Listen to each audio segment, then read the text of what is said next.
Bismillahirrahmanirrahim. Assalamualaikum warahmatullahi wabarakatuh.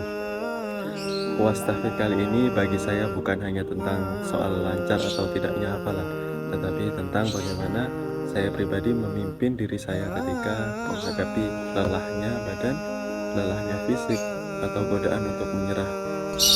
Video ini adalah refleksi jujur selama saya proses wastafid. Yang pertama, memimpin diri sendiri atau self leadership. Saya sadar bahwa dalam proses wastafid ini yang paling berat adalah bukan pada ayat, tetapi pada diri sendiri. Saya mempunyai cara-cara sederhana seperti mengatur waktu murojaah saya, meskipun itu tidak selalu ideal. Selanjutnya bisa menjaga niat, bukan sekedar hafalan, tetapi bahwa menyadari bahwa ini tuh amanah Al-Quran, dan juga belajar mengelola emosi ketika kita merasa tertinggal oleh teman-teman yang lain atau merasa takut salah. Dalam bacaan manajemen dijelaskan bahwa self leadership yaitu kemampuan mengatur emosi, mengatur pikiran, dan mengatur perilaku secara sadar. Dan saya merasakan langsung tanpa pengendalian diri, hafalan yang baik pun sulit dijaga. Dan saya juga belajar dalam kedisiplinan tahfidz ini bukan keras pada diri sendiri, melainkan bagaimana ketika kita jatuh, kita bisa kembali lebih semangat lagi. Yang kedua, memimpin sekitar atau kepemimpinan sosial. Saya belajar bahwa dalam tahfidz ini tidak pernah benar-benar sendirian. Jadi suasana halaqah, dukungan teman, itu saling mengingatkan dan juga menguatkan. Dan itu sangat berpengaruh pada ketenangan saya dan juga semangat.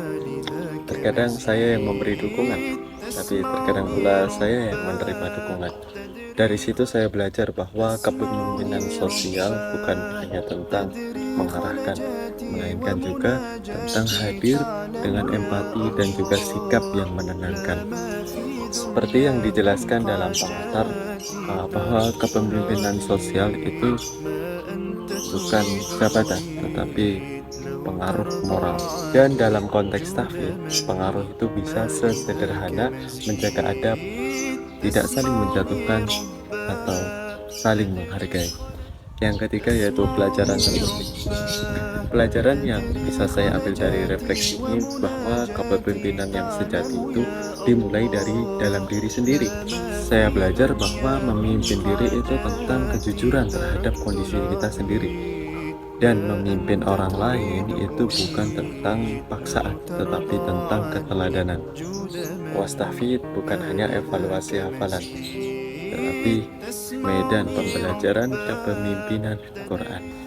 Semoga proses ini tidak berhenti di wastafid saja, namun bisa saya gunakan untuk terus belajar memimpin diri saya sendiri dan juga menebar kebaikan dan kemanfaatan bagi lingkungan sekitar. Wassalamualaikum warahmatullahi wabarakatuh.